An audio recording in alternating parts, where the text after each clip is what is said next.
Hey everyone, Eric Watson here, freelance writer, player of games, writer of words, recorder of videos, and tabletop role-playing aficionado. Welcome to another DM's Guild review, my written and video view series where I take a look at the adventures and supplemental material at the Dungeon Masters Guild website.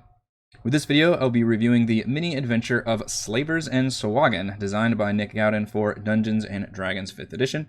A review copy has been provided for the purposes of this review. If you enjoy my videos, consider using my affiliate links if you're online shopping and supporting me via patreon.com/roguewatson. Shouts to my platinum patrons, Joe, Will, Tiny Dancer, Manuel, Basil, Christopher, Dave, Star Loverly, and Gaston. And gold patrons, RPG Papercrafts, Charming Grenade, Pretty Boy, and Yuma, Marcos Did, Vicente, Gilberto, Adam, Dead Lizard, Lounge, Sam, Arash, Lumpy Spuds, Jerome, Fatboy619, Scalenia, Nick, and Farty McButterpants. Thank you all very much for your support. Now, I don't want to go off on a rant here. Presentation is not everything, and if I had to choose, I would rather a product have good content rather than be attractive. And we're not supposed to judge books by their covers. That being said, presentation can make a good product great, and it can make a solid product mediocre. And unfortunately, that is the category that of Slavers and Sahuagin finds itself in. As you can see that from the title page, and now this one, there's no cover whatsoever, which that's always a bit... If you have no budget for art or presentation or layout or anything, and I can't stress this enough, please get a cover out there. A good-looking, solid cover. I know we're not supposed to be judging products by their cover, but people do that. Everybody does it, and it's a first impression. You have one chance to make that first impression, and if all you have looks like something that was just typed up and kind of put out there, that's just not going to look good. It's not going to cut it, and especially as the bar gets raised higher and higher over the years of these products getting released in these fancy big budget things, and I don't expect every product to have that, but you need to stand out in a crowd, and not having any kind of art whatsoever on your cover is not a good start.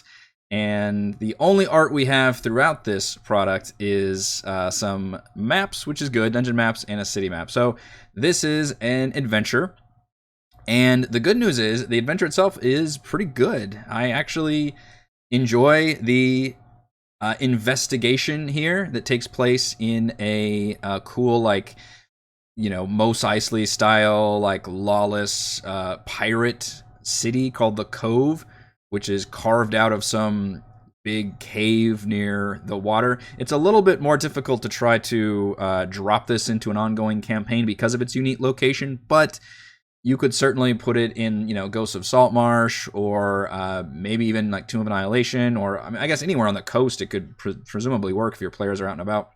And the adventure hook is that your party, which is 3 to 5th level, so solidly kind of... Although, there's a big difference between level 4th players and level 5th players. You gotta be careful about that. That's a huge power spike, but... in fact, this one, it seems like if you're 5th level, you would pretty much kick everything's ass. I think this would actually work better as a lower level, based on the kind of threats you're facing. The adventure hook is that there is a person that players know, whether you know them personally, or they're part of an organization you're a part of, or you were just hired to find them by any other, random side quest. But the halfling spy named Connie Lightfoot has gone missing in this city, and it's up to the party to figure out what has happened to her. And it leads to a pretty fun investigation. Your first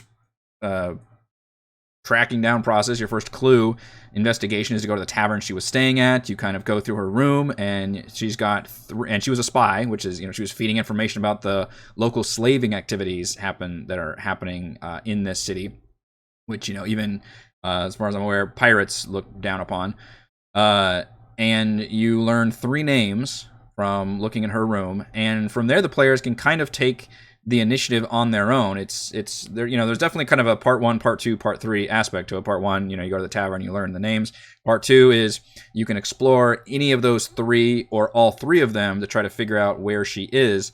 And I like that process. There's a cool, like, Beast Town area that's the home to all the more monstrous races and even more shady goings-ons, I guess.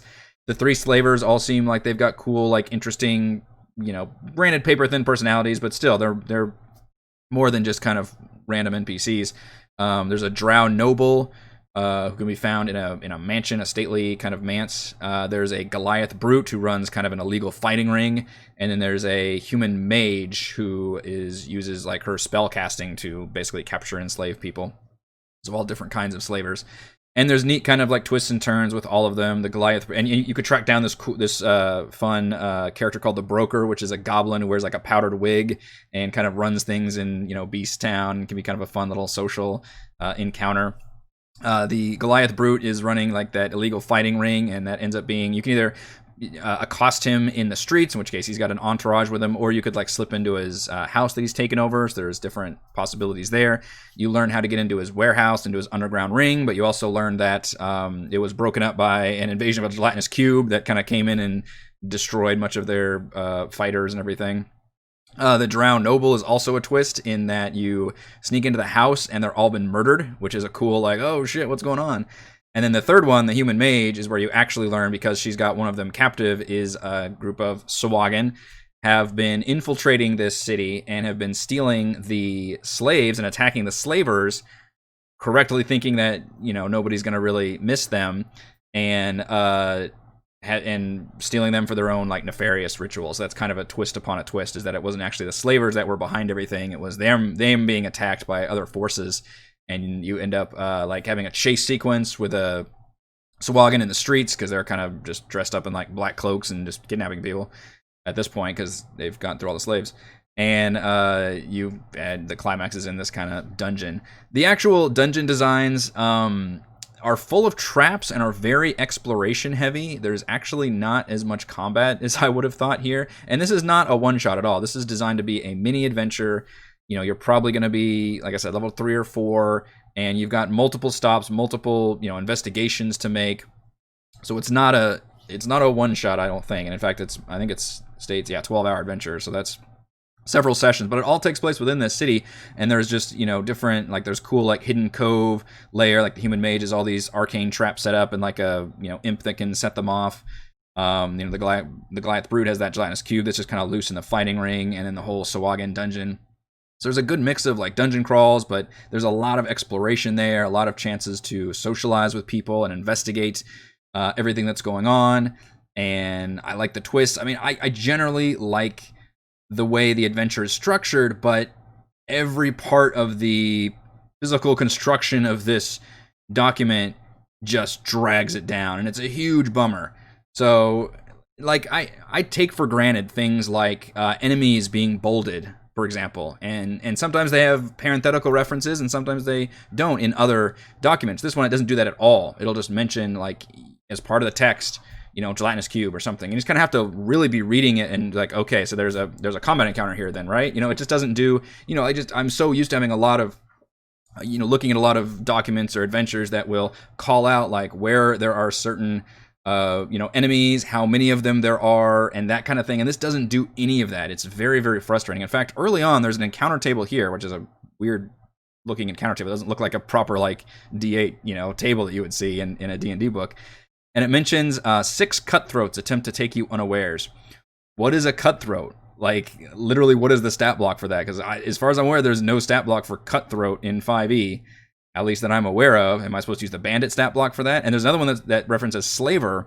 At least that one, once I read the entire thing and got to the end, there's a bestiary section that mentions the slaver stat block. But here, you wouldn't know that until you skip all the way to the end. There's no parentheses that say, see appendix or bestiary or something. So it's an organizational problem throughout. There's no, adventure synopsis, for example, in the beginning that would help. There's an overview, but I would prefer just kind of more breaking down what's going on.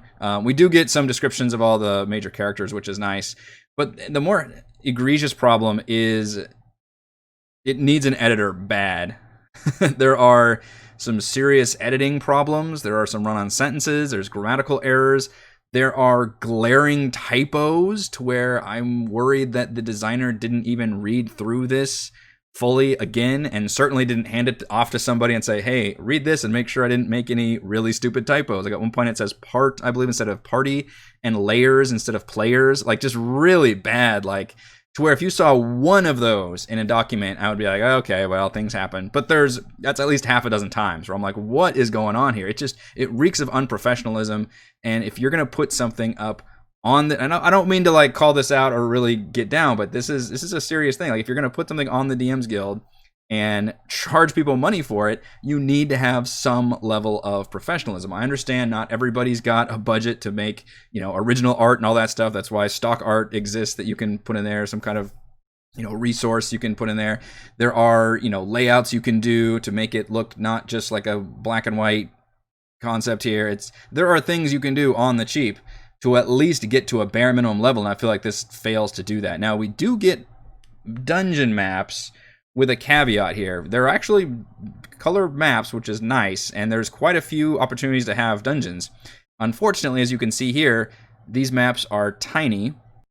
They're only embedded here. There's no like separate zip file with like player map versions, and they've all got the DM annotations on there for the rooms. So in other words, these are for like DM eyes only, and you can't actually use these for a player for a VTT because there's no separate map file. This is the biggest resolution we get, and there's no DM version. So that's a bummer. I like having the maps, and obviously this is a place with basically every of the slaver layers you go to has a map, including even that mansion, the Drowned Noble's mansion, which has no combat whatsoever. You're just exploring room to room. There are a few traps, and you're finding those dead bodies everywhere. It's a really neat sequence, and I'm proud of the designer for creating an area like that and not including even a single combat fight, which is neat. It really adds to the exploration investigation thing. I like that. So I like having all these maps, but it sucks that that's the best quality we get. In fact, the most impressive map here is the full-page town map here, which is cool looking, and it looks like a really interesting location, but for some reason uses very nasty looking like font for all these areas that's really tiny. You can't see it. It's just shooting itself in the foot every time with the presentation. It sucks because I really want to champion how generally well designed this adventure is. I enjoy the flow. I think it's got a pretty good 3-act structure. The climax kind of falls apart a little bit to me, which is the actual Sahuagin dungeon, which is here. And the dungeon itself is nice. There's no like detail or anything in here anyway, which is also a bummer. But I like that we get actual color map. I just wish these were usable, a little bit more usable. But because it lacks the like, hey, there's 3 enemies here. There's 2 enemies over here. They will hear the commotion over here. It lacks all of that. It just doesn't flow very well when I'm reading it, and I have to then do a lot of work as a DM to say, okay, it looks like there's a combat encounter here, so here's where I have to set up enemies, but it looks like the majority of combat is actually in here. It just doesn't make it easy for me to figure out how these rooms are structured or where things are, which that's a bummer because I generally like the way this adventure works. We do get a few unique stat blocks, some special Sahuagins, which I had to look up and see, are these actually existing? Because I know Ghosts of Saltmarsh added a bunch of Sahuagins, and they did, but they're mostly CR like 4 and 5s, the ones from Saltmarsh. These are all like CR, we can see half, 1, and 3, which again leads me to the fact that if you're 5th level, you're probably going to kick everything's asses in here because 5th level PCs are way stronger than tier 1. That's a huge power spike. So I would recommend this probably being like a level 3 or 4 little side excursion, which could work very well. I would probably have to redesign some of the dungeons just to balance them out, just because some of them may be a little too trap heavy versus having no combat whatsoever. And I think the actual finale, there's just no... It just doesn't have necessarily a great story payoff. Like, you just find the person you're looking for as one of the captives here, and then you just learn, like, yeah, Sahuagin are just kidnapping people for, like, a dark ritual. And that's kind of... There's no...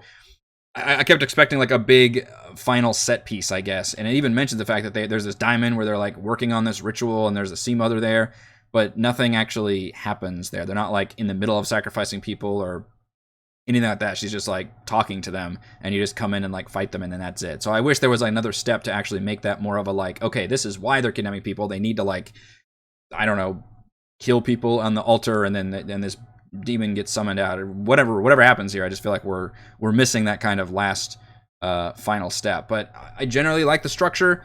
I mean, look at how ugly this looks too. Like this was meant to be. This didn't even work like with the with the layout the designer was using. It just says text under all the dice rolls, and the dice rolls are over here under obstacles. So there was something went wrong in the process here, but even not counting that, it's not an attractive looking product. So it's not quite a diamond in the rough in terms of it's not an amazing adventure by any means, but I think it is a good adventure, and I like that. It's funny, is they just recently announced the Candlekeep Mystery Adventures, and this feels like kind of a mystery adventure where it starts out, you're investigating a missing persons, and you go to the Drow noble's house and they're all murdered in different ways. There's like poison cups and there's arrows sticking out of the one at the table. Like, all that is really cool, and to where it just keeps leading into this like, well, what's killing the killers kind of a thing.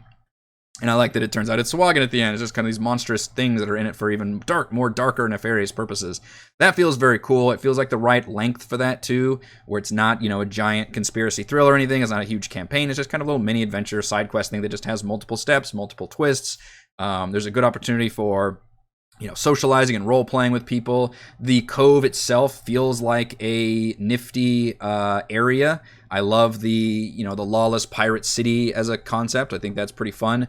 And it's got like a good variety of dungeons, with some of them maybe a little too exploration-y, a little too trappy for my taste versus combat, but I think it works pretty well in the larger context of this adventure. But boy, you have to unfortunately sift through just some, I don't know if I'd call it poor writing. It's poor editing. That's really what it is. It's just poor editing, and just no picture. It just does not look, other than the maps, very attractive, and that's a bummer. Let's go over my pros and cons, which you can probably already guess, of Slavers and Sahuagin's. Pros: I think the plot is good. It's satisfying, missing persons plot with fun twists and turns, as I mentioned.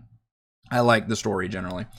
And pros: the setting. I really think it's a memorable setting. The lawless pirate city with the beast town area and all these different denizens, and the fact that there's slaving going on, but it's kind of, under the table, hush hush. And then because they're on the water, you've got this whole Sahuagin thing that's nearby. That's a lot of good, fun opportunities.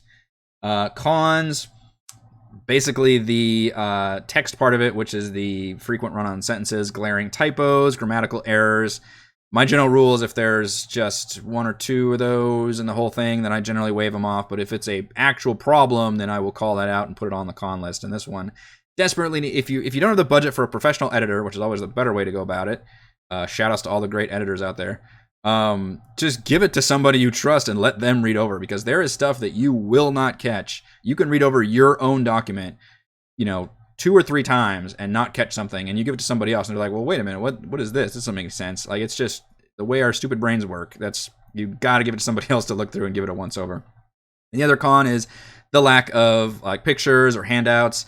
Yes, we do get the maps, but they are small, embedded, DM only maps. I feel like if the extra mile had been given to providing, maybe separate battle maps with player versions and all this, then that would really help alleviate the fact that there's no, just a picture of a Sahuagin or something in here. Come on, like, dude, and give me a decent cover page. Give me something to help sell this product, because I do think the actual adventure within the important parts are good. The nice thing is I give a last little bit of constructive criticism.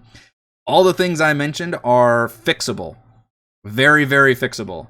The actual bones of it, the framework, would be the hardest thing to fix, and that would be the cause to go back and like redesign things. And I think that is actually what works in this adventure. All the other stuff, which is kind of all that extra stuff that maybe you might not care about as much, but when all of it drags it down, you got to start caring about it. That stuff is very fixable. Final verdict: investigating a missing friend in a pirate city makes for a fun adventure, but of Slavers and Sahuagin is dragged down by poor editing and presentation. Thank you to everyone for watching this video review. You can see my written review at roguewatson.com. You can support my work at patreon.com/roguewatson. You can follow our own D&D adventures here on my YouTube channel. Thank you.